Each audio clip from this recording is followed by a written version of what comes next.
Very good morning students, welcome to the class. Today we will again continue with the third chapter in your economics group, poverty as a challenge, right?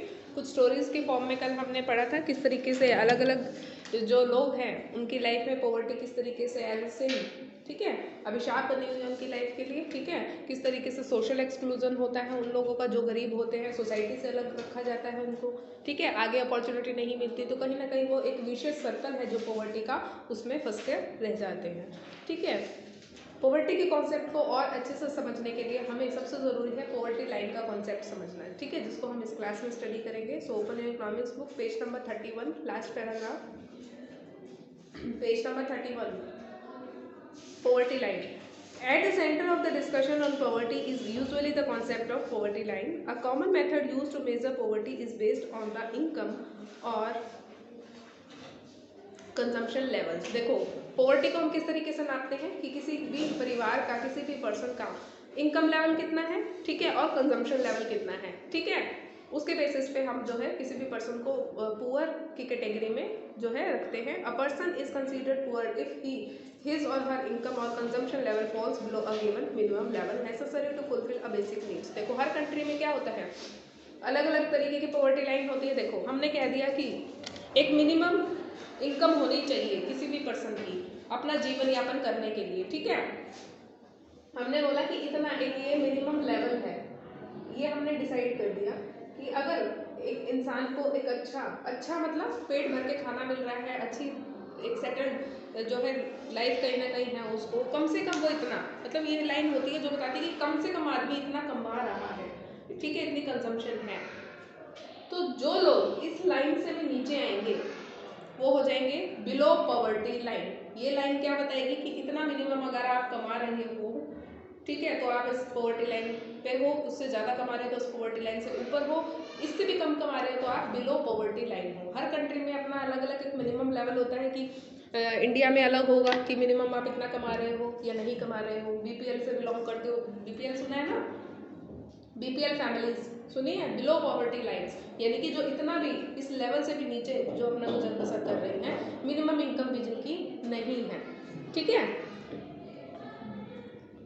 What is necessary to satisfy the basic needs is different at different times and in different countries. अलग अलग countries में अलग अलग समय पे अलग अलग जो है मिनिमम लेवल डिसाइड किया जाता है, ठीक है। Therefore poverty line may vary with time and place. इसलिए जगह के साथ, समय के साथ वो poverty line देखो चेंज होती रहेगी। अब देखो हमने मान लो कह दिया कि जो परिवार 10,000 रुपये नहीं कमा रहे, लेकिन समय के साथ ये 10,000 भी कम चेंज हो जाएंगे, ठीक है, मान लो महंगाई बढ़ जाती है तो वही 10,000 रुपये की वैल्यू मान लो 15,000 रुपये हो जाएगी, तो हम इस पॉवर्टी लाइन में किसको इंक्लूड करेंगे, जो 15,000 या उससे भी कम कमा रहे हैं, वो बिलो पॉवर्टी लाइन होती है, ठीक है। तो समय के साथ साथ ये पॉवर्टी लाइन जो मिनिमम लेवल है ये भी चेंज होता रहता है, ठीक है। जैसे जैसे महंगाई बढ़ेगी वैसे वैसे क्या होगा, मिनिमम लेवल बढ़ता जाएगा ना। अब जितनी चीज़ें जो है आप 10,000 में खरीद पा रहे थे, अब उतनी ही चीज़ें खरीदने के लिए 15,000 सपोज खर्च करने पड़ते हैं, तो मिनिमम लेवल चेंज करना पड़ेगा कि मिनिमम अगर आप 15,000 रुपये कमा रहे हैं तो बिलो मतलब पॉवर्टी लाइन पे है, उससे भी कम कमा रहे हैं तो इस लाइन से नीचे चले जाओगे, आप बीपीएल फैमिली में आ जाओगे, ठीक है। For example a person not having a car in the United State में be considered poor. United State में जैसे किसी पर्सन के पास अगर कार नहीं है तो उसको गरीब माना जा सकता है, ठीक है। In India owing of a car is still considered a luxury. जबकि भारत में क्या है, एक कार होना एक लग्जरी की बात होती है कि अच्छा इनके पास तो कार है, ठीक है। तो अलग अलग कंट्री के गरीबी नापने के अलग अलग पैमाने हैं, ठीक है। भारत में लग्जरी है कार, लेकिन यूनाइटेड स्टेट में जिसके पास कार नहीं है उसको गरीब माना जाता है, ठीक है, क्लियर। तो हर देश के अपने अपने क्राइटेरिया है लोगों को पुअर कंसिडर करने के।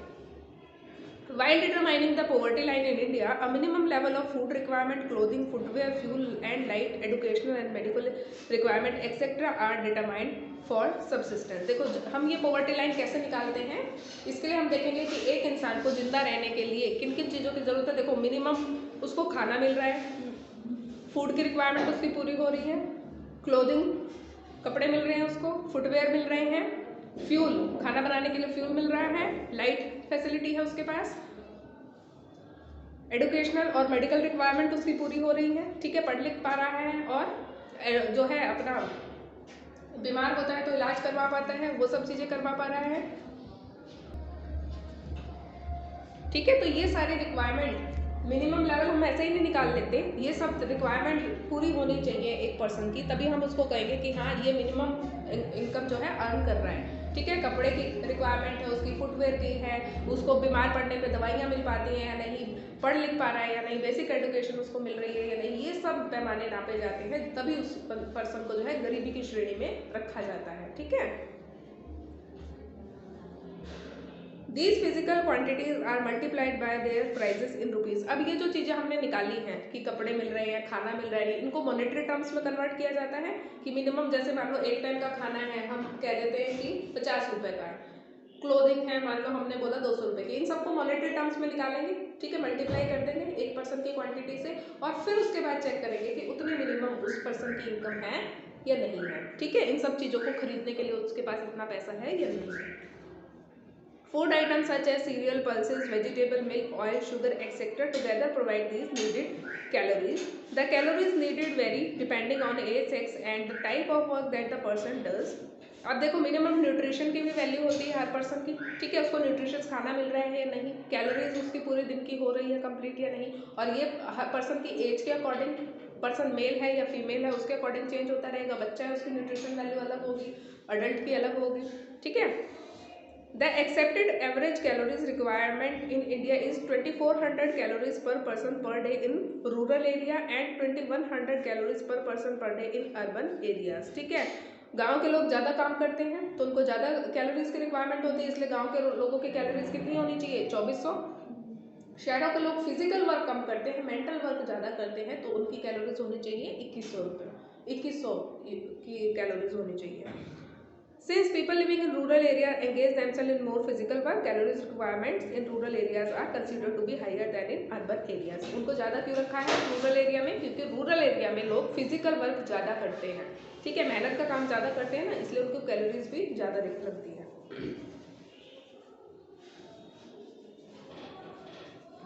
The monetary expenditure per capita needed for buying these calories requirement in terms of food, grain, etc. is revised periodically taking into consideration the rise in prices। अब इन सारी चीज़ों को पैसे में हम कन्वर्ट करेंगे, इतनी कैलोरी के लिए उसको कितने पैसे खर्चने पड़ेंगे, इतनी कैलोरी पहले हमने निकाला, इतनी कैलोरी की रिक्वायरमेंट है। ठीक है, उस कैलोरी का फूड कितना लगेगा, उसको क्या क्या खाना चाहिए वो निकालेंगे, इतनी कैलोरी किस किस खाने से मिलेगी वो निकालेंगे, और फिर उस खाने को खरीदने के लिए कितना पैसा लगेगा।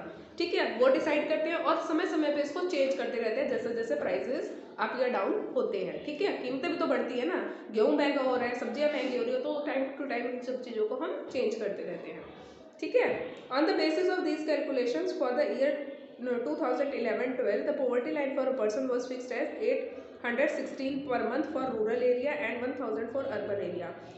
2011 में का डेटा देखो, 816 रुपये अगर आप महीने के ग्रामीण क्षेत्र में कमा रहे हैं और शहरों में 1000 रुपये अर्बन एरियाज में, ठीक है, कमा रहे हैं, तो इस लाइन पे पॉवर्टी लाइन फिक्स की गई थी। यानी कि पॉवर्टी लाइन कितनी थी 2010-11 के अकॉर्डिंग 1100 रुपये अगर आप शहरी इलाके में मिनिमम आपको कमाना चाहिए, ग्रामीण इलाके में कितना 816 रुपये।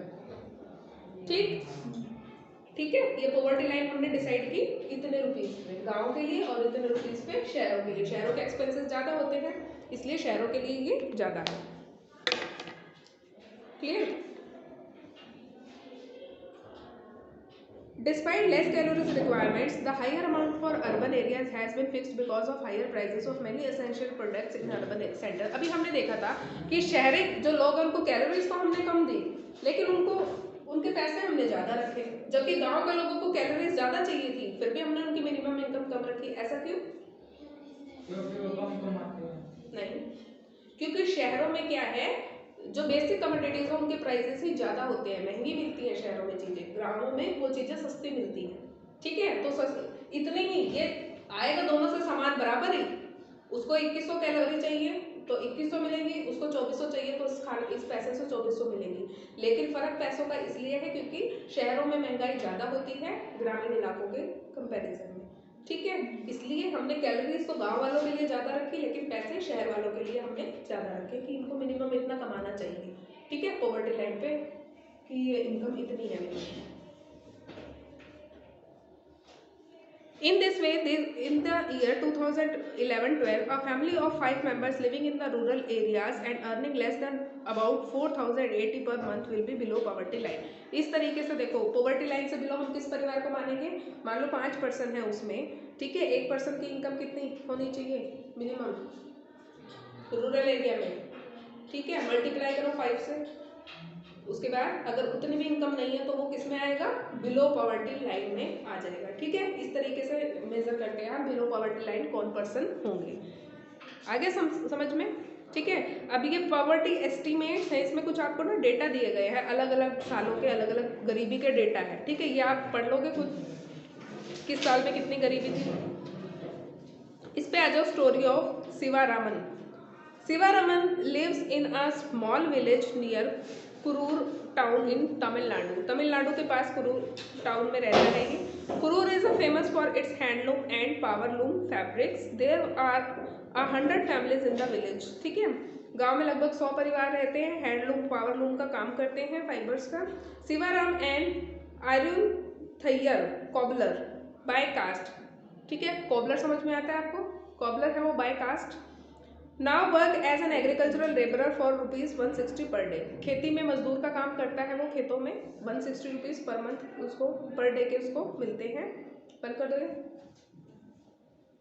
But that's only for 5 to 6 months in a year. अब देखो, खेती की प्रॉब्लम ये होती है कि जब तक खेतों में काम होता है तब तक तो मजदूरों की रिक्वायरमेंट रहेगी, जब खेती का काम नहीं होगा, फसल कट जाएगी, तो खेतों से मजदूरों को निकाल देते हैं, ठीक है। तो ये काम कब तक मिलता है उसको? 5 to 6 months में ही मिलता है साल के। और बाकी टाइम क्या करता है? Eight other times he does odd jobs in the town. शहर में जाके वो कुछ और काम करता है, ठीक है। His wife Shashikala too works with him. उसकी वाइफ शशिकला वो भी उसके साथ काम करती हैं, but she can rarely find work these days and even if she does she paid ₹100 per day for same work that Shivaram does. अब देखो, इकोनॉमिक डिफरेंसेस पुरुषों और महिलाओं में भी कितने हैं। उसी काम के पुरुष को 160 रुपीज़ मिल रहे हैं, महिला कर रही है तो उसको सिर्फ 100 रुपये मिल रहे हैं, ठीक है। तो क्या है, प्रॉब्लम सिर्फ ये ही नहीं है कि गरीबी है, बल्कि क्या है, एक जेंडर बायसनेस भी है। उसी काम के लिए जेंट्स को ज़्यादा पेमेंट मिल जाती है लेकिन फीमेल को कम पेमेंट मिलती है, ठीक है। और बड़ी मुश्किल से उसको काम मिल रहा है, लेकिन जितना काम उसका हस्बैंड कर रहा है सेम काम वही खेत में करती है तो उसको सिर्फ 100 रुपीज़ मिलते हैं। There are 8 members in the family, ठीक है, 8 लोग हैं परिवार में। Shivaram 65 year old widowed mother is ill. उसकी जो विधवा माँ है वो 65 ईयर्स की है और बीमार रहती हैं, and needs to be help with her daily chores. और उनको जो है अपने डेली चॉर्स को क्या होता है, रोज़मर्रा के जो उनके काम काज होते हैं उसमें मदद की ज़रूरत पड़ती है क्योंकि वो बीमार हैं, ठीक है, तो एक हेल्प चाहिए उनको। He has a 25-year-old unmarried sister and 4 children aged between 1 year to 16 year। एक 25 साल की उसकी कुंवारी बहन है, ठीक है, और 4 बच्चे हैं 1 से 16 साल की उम्र के। 3 of them are girls, the youngest is the son। 3 लड़कियां हैं और एक बेटा है उसको, ठीक है, सबसे छोटा। None of the girls go to school। कोई भी लड़की जो है वो स्कूल नहीं जाती है। Buying books and other things for school going girls is a luxury he can not afford. देखो, स्कूल जाना और बुक्स खरीदना इन लड़कियों के लिए एक लग्जरी है। अब सोचो, इनके किसी के लिए कार होती है लग्जरी, लग्जरी मतलब बड़ी अमीरी की निशानी है, ठीक है। तो इन बच्चों के लिए सिर्फ स्कूल जाना और बुक्स खरीदना एक लग्जरी है कि बड़ी मतलब समझते हो कि बड़ी बहुत बड़ी चीज़ मिल गई, ठीक है। तो ये लोग ये अफोर्ड नहीं कर सकते, इसलिए ये बच्चे स्कूल नहीं जाते।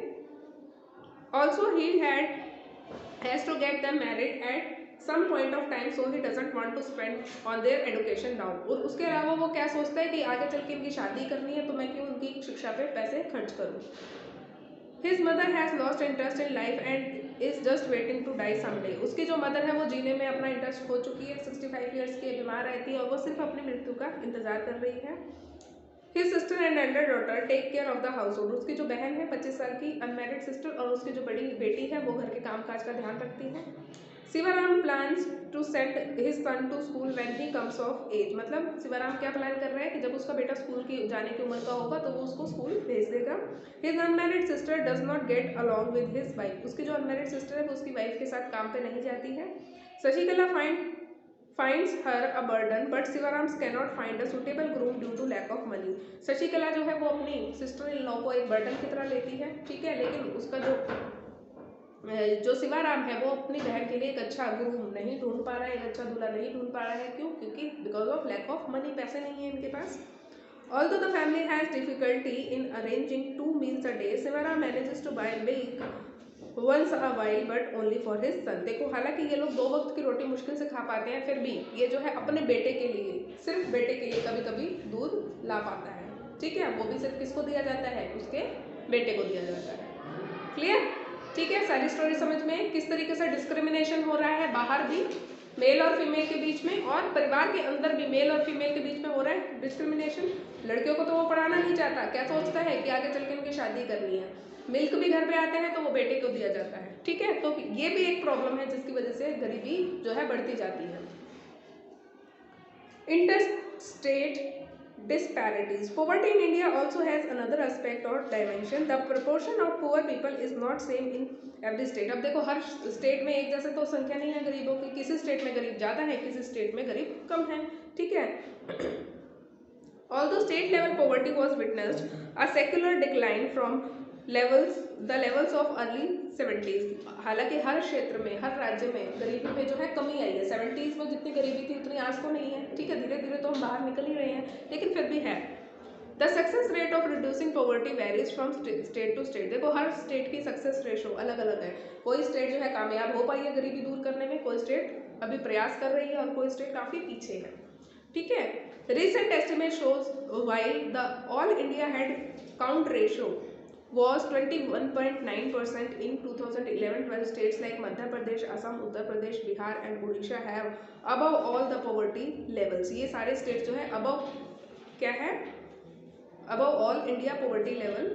As the graph 3.2 shows, Bihar and Odisha continue to be the two poorest states with poverty ratio. सबसे गरीब स्टेट कौन सी है, बिहार और उड़ीसा, पुराने डेटा के हिसाब से ये, ठीक है।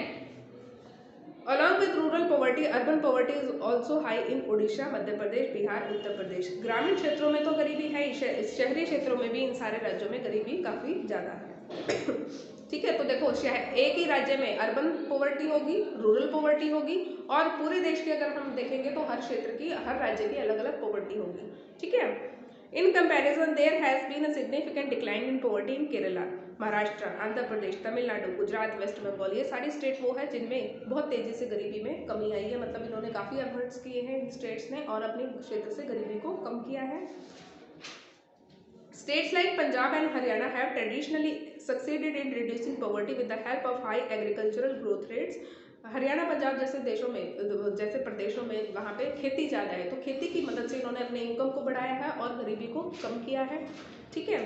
Kerala has focus more on human resource development. Kerala में क्या है ज़्यादा, ह्यूमन रिसोर्स डेवलपमेंट। आपको पता होगा केरला में सबसे ज़्यादा पढ़े लिखे लोग होते हैं, ठीक है। तो शिक्षा में वो बहुत ज़्यादा निवेश करते हैं, ह्यूमन में बहुत ज़्यादा, वहाँ की हेल्थ फैसिलिटीज़ बहुत अच्छी हैं, एजुकेशन सिस्टम बहुत अच्छा है, ठीक है। तो इन सब चीज़ों में केरला ने इन्वेस्ट किया है। In West Bengal land reform measures have helped in reducing poverty. In Andhra Pradesh, Tamil Nadu public distribution of food. देखो आंध्र प्रदेश, तमिलनाडु में क्या है, ये जो पीडीएस सिस्टम होता है, पीडीएस सिस्टम क्या होता है, राशन की दुकानों में जो फ्री में अनाज बांटा जाता है, वो सिस्टम बहुत अच्छा है। तो वहाँ पे खाने की कमी किसी को नहीं रहती, फूड सबको मिल जाता है कम से कम रेट पे, ठीक है। तो पीडीएस सिस्टम वहाँ पे बहुत अच्छे से वर्क करता है, तो उससे भी गरीबी वहाँ पे दूर हुई है।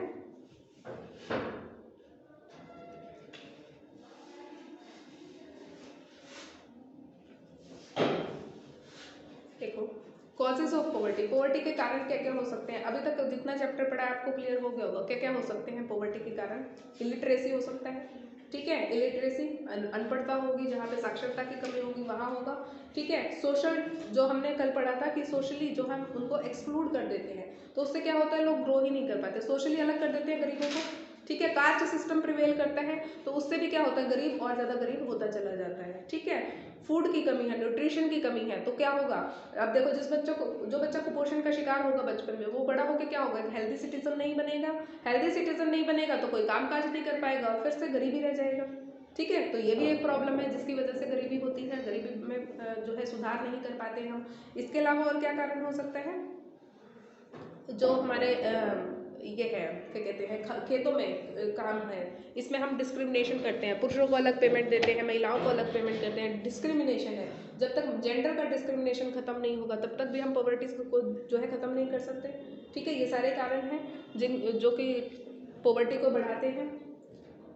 सोशियो इकोनॉमिक कल्चरल अलग अलग कारण, सामाजिक रूप से आपको पता है कास्ट सिस्टम चलता है तो उसकी वजह से गरीब और ज़्यादा गरीब होता है, ठीक है। कल्चरल में चीज़ें हैं, कल्चरल चीज़ें क्या कहती है कि लड़कियों को नहीं पढ़ाना चाहिए, जैसे अभी हमने स्टोरी में पढ़ा कि लड़कियों को घर बैठा उनको नहीं पढ़ा, तो उससे क्या होता है अशिक्षा बढ़ती चली जाती है, ठीक है। वो लड़कियां अपने परिवार में गरीबी देखेंगी, पढ़ी लिखी नहीं होंगी तो गरीब परिवार में शादी होगी, तो अल्टीमेटली उनकी पूरी लाइफ गरीबी में ही निकल जाती है, ठीक है। तो ये सारी प्रॉब्लम्स है जिनकी वजह से पॉवर्टी बहुत ज़्यादा प्रिविलेंट है। एंटी पॉवर्टी मेजर्स, ये पढ़ना हमें ज़रूरी है कि हमारी सरकार ने गरीबी की रोकथाम के लिए क्या क्या कदम उठाए हैं। Removal of poverty has been one of the major objectives of Indian developmental strategy. The current anti-poverty strategy of the government is based broadly on two planks: promotion of economic growth, targeted anti-poverty programs. सरकार हमेशा ही प्रयासरत रहती है कि ऐसे programmes चलाए जाएं जिससे कि गरीबी का उन्मूलन हो सके, ठीक है। Over a period of 30 years lasting up to the early 80s, there were little per capita income growth and not much reduction in poverty. शुरुआत में क्या था, पर कैपिटा इनकम यानी कि एक पर्सन की इनकम कम ही थी, ठीक है। पर कैपिटा इनकम होती है कि हर एक पर्सन की जो इनकम थी वो बहुत कम थी और गरीबी में हम ज़्यादा इम्प्रूवमेंट नहीं कर पा रहे थे, यानी कि गरीबी बनी हुई थी। लेकिन क्या हुआ, since the 18th India economic growth has been one of the fastest in the world. 18th के बाद से 80th के सेंचुरी के बाद से क्या होता है, इंडिया की जो इकोनॉमिक ग्रोथ है वो काफ़ी फास्ट हो जाती है, ठीक है। प्राइवेटाइजेशन होता है, जीपीएल पॉलिसी लाते हैं ना, ग्लोबलाइजेशन, इकोनॉमिकल प्राइवेटाइजेशन की, ठीक है, लिबरलाइजेशन की, जिसमें क्या होता है बैंकों का निजीकरण किया जाता है, बाहर की फर्में आके भारत में इन्वेस्ट करती है, तो उससे क्या होता है एम्प्लॉयमेंट जनरेट होता है। आज आपको पता है कितनी सारी एमएनसी कंपनी कर रही है, पहले नोएडा में क्या इतनी कंपनी थी, गुड़गांव में क्या इतनी कंपनीज थी, अभी क्या है एमएनसी हब बना है। अब एमएनसी आती है बाहर से तो क्या होता है, या रोजगार के अवसर खुलते हैं, लोगों को एम्प्लॉयमेंट मिलता है, ठीक है। शिक्षा का स्तर बढ़ा है भारत का, ठीक है। अब क्या है, छोटे बच्चों की एजुकेशन 14 साल तक कंपलसरी है, ठीक है, स्कूल जाएंगे, एलिमेंट्री एजुकेशन कंपलसरी है, ठीक है। तो उससे क्या होगा, शिक्षा बढ़ेगी, शिक्षा बढ़ेगी तो अपने आप ही रोजगार जनरेट होंगे आगे चल के। पढ़े लिखे बच्चा थोड़ी ना फिर घर बैठेगा, खाली बैठेगा या फिर मजदूरी करेगा, अच्छा ही काम करेगा ना, तो उससे क्या होगा, अच्छी इनकम होगी तो देश की भी उन्नति होगी, ग्रोथ होगी, ठीक है। Mahatma Gandhi national rural employment guarantee act 2005 में बनाया गया था। क्या एम था इसका, to provide 100 days of wage employment to every household to ensure livelihood, मतलब साल में 100 दिन उनको रोजगार दिया जाएगा कम से कम, ताकि वो अपना परिवार को की कुछ इनकम जो है जनरेट कर सके। ये स्कीम का नाम आपको याद रखना है, Mahatma Gandhi national rural employment guarantee act 2005। It also aim to sustainable development to address the cause of drought, deforestation and soil erosion. इसके अलावा इस जो ये एम था, इसका जो ये एक्ट था, इसका क्या एम था, सूखे की समस्या है कहीं पे उसको समाप्त करना, ठीक है। डिफॉरेस्टेशन, बहुत ज़्यादा पेड़ पौधे काटे जा रहे हैं जहाँ पे, उसको रोकना। सॉइल इरोजन हो रहा है कहीं पे, उसको रोकना, ठीक है। ये सारे काम इस जो है एक्ट के थ्रू जो है किए जा रहे थे। इसके अलावा देखो कौन कौन सी योजनाएं हैं, प्राइम मिनिस्टर रोजगार योजना है, ठीक है, जिसके अंतर्गत रोजगार प्रदान किया जाता है छोटे एरियाज में, रूरल एरियाज में, स्मॉल टाउन्स में। इसके अलावा SGSY स्कीम है आपकी, स्वर्ण जयंती ग्राम स्वरोजगार योजना, और प्रधानमंत्री ग्रामोदय योजना PMGY। इसके अलावा है अंत्योदय अन्न योजना, ठीक है, about which you will reading more in next chapter. Antyodaya अन्न योजना बेसिकली फूड प्रोवाइड करने के लिए, जो राशन के डिपो होते हैं ना, राशन डिपो होते हैं, यहाँ पे फ्री फूड प्रोवाइड किया जाता है। DPS सिस्टम जिसको हम बोलते हैं, PDS system, sorry, public distribution of food system, ठीक है, जिसमें राशन की दुकानों में आपको बहुत ही मिनिमम कॉस्ट पे आपको भोजन, मतलब चावल है, दालें हैं, चीनी है, तेल है, ये सब चीज़ें मिलती हैं, ठीक है। आगे क्या चैलेंजेस है, poverty has certainly declined in India. Poverty देखो डेफिनेटली धीरे धीरे कम हो रही है भारत में, but despite the progress poverty reduction remains India's most compelling challenge. इसके बावजूद भी एक बहुत बड़ा चैलेंज है, भारत की इकोनॉमिक ग्रोथ में सबसे बड़ा चैलेंज बनी हुई है। Wide disparities in poverty are visible between rural and urban areas among different states. अभी हमने देखा था, देखो ग्रामीण क्षेत्रों में पॉवर्टी ज़्यादा है, अर्बन एरियाज में अलग है, अलग अलग जो है राज्य हैं उनमें भी पॉवर्टी लाइन अलग अलग है। केरला जैसे जो स्टेट है वो अच्छा ग्रो कर रही है, ठीक है, वहीं उड़ीसा और बिहार जैसे स्टेट है जो अभी भी काफ़ी गरीब बनी हुई है, ठीक है। तो ये सारी प्रॉब्लम्स हैं। Certain social and economic groups are more vulnerable to poverty. कुछ ऐसे जैसे हमने बोला ना, जैसे कास्ट सिस्टम है, तो कुछ कास्ट ऐसी हैं, कुछ इकोनॉमिक ग्रुप ऐसे हैं जो कि लगातार गरीब बने हुए हैं, ठीक है, आदिवासी लोग हो गए, ठीक है, इनको आगे बढ़ाने की हमें ज़रूरत है। Poverty reduction is expected to make better progress in the next 10 to 15 years. This would be possible mainly due to the higher economic growth, increase stress on universal free elementary education. देखो कैसे कैसे कर सकते हैं, जब हम free education देंगे, elementary education 14 साल की उम्र तक फ्री एजुकेशन देंगे, ठीक है, डिक्लाइनिंग पॉपुलेशन ग्रोथ को होने से रोकेंगे, ठीक है, इंक्रीजिंग एम्पावरमेंट ऑफ वुमेन, महिलाओं के उत्थान के लिए कार्य करेंगे ताकि महिलाओं को ज़्यादा से ज़्यादा रोजगार मिले, आगे बढ़ने के अवसर मिले। और जो इकोनॉमिकली वीकर सेक्शन है समाज के, ठीक है, आर्थिक रूप से जो पिछड़े हुए ऐसे जो मतलब ग्रुप्स हैं, ऐसे परिवार हैं, उनको आगे जब तक हम नहीं बढ़ाएंगे तब तक हम इस पॉवर्टी को चैलेंज नहीं कर सकते हैं, नहीं खत्म कर सकते हैं, ठीक है। The official definition of poverty, however, captures only a limited part of what poverty really means to people. देखो poverty जब हम बात करते हैं पढ़ाई में, किताबों में, तो एक लिमिटेड सा ही फैक्टर देखते हैं, लेकिन गरीबी के कितने पहलू हैं। हमने जब पिछली स्टोरी पढ़ी थी उसमें हमने देखा था एक गरीबी के कितने सारे पहलू होते हैं, है ना, अलग अलग डायमेंशंस में हमने स्टडी किया। तो एक तरीके से सामाजिक रूप से भी लोगों का बहिष्कार किया जाता है, जो गरीब होते हैं उनका तिरस्कार किया जाता है, उनको रिस्पेक्ट नहीं दी जाती है, ठीक है। It is about a minimum substantial level of living rather than a reasonable level of living. Many scholars advocate that we must broaden the concept into human poverty. A large number of people may have been able to feed themselves, but do they have education or shelter? देखो ये तो possible हो सकता है कि हर कोई अपना पेट भर रहा है, ठीक है, ऐसा हो सकता है कि मिनिमम लेवल में इसमें है, लेकिन क्या उसके पास एडुकेशन भी है, ये तो इंश्योर नहीं है ना। अब जैसे हमने हरियाणा का एग्जांपल पढ़ा कि खेती मतलब अपने प्रोडक्शन को खेतों में बढ़ा के हमने अपना इकोनॉमिक स्तर बढ़ाया है, लेकिन क्या हमारे पास एडुकेशन भी है? एडुकेशन में भी हम उतने आगे हैं। जब तक हमारे पास अच्छी एडुकेशन नहीं होगी, क्या हम पेट भरना ही सफिशिएंट है कि हमें भरपेट भोजन मिल रहा है, हमें जितनी कैलोरीज चाहिए हमें वो मिल रही है, तो हम गरीबी रेखा से ऊपर है? ये तो नहीं है ना पॉसिबल। साथ में हमें शिक्षा की भी ज़रूरत है, ठीक है। World wide experience shows that with development the definition of what constitutes poverty also challenge. Eradication of poverty is always moving target. Hopeful we will be able to provide the minimum necessary in terms of not only income to all people by the end of next decade, but the target will move on for many the bigger challenges that still remain, providing healthcare, education and job security for all, and achieving gender equality and dignity for the poor. These will be the even bigger task. देखो क्या है, अगर हम सभी पूरी जनता को जो है इस लेवल से ऊपर ले आएंगे, फिर भी तो बहुत सारे चैलेंजेस बचे रहेंगे ना। हमने यहाँ पे क्या इंश्योर किया, उनको मिनिमम मिल रहा है। मिनिमम से मतलब है कि अच्छी लाइफ तो नहीं मिल रही ना। अच्छी लाइफ कब मिलेगी? जब अच्छी हेल्थ फैसिलिटी मिल सकेगी, उनको अच्छी एजुकेशन मिल सकेगी, ठीक है, रोजगार के अवसर मिल सकेंगे, और मेल और फीमेल को डिग्निटी के साथ वर्क मिल सकेगा, अब इक्वल पे उनको मिल सकेगी, तभी हम सारे चैलेंजेस को मिलकर सॉल्व कर सकते हैं, ठीक है। तो ये चैप्टर कंप्लीट है आपका।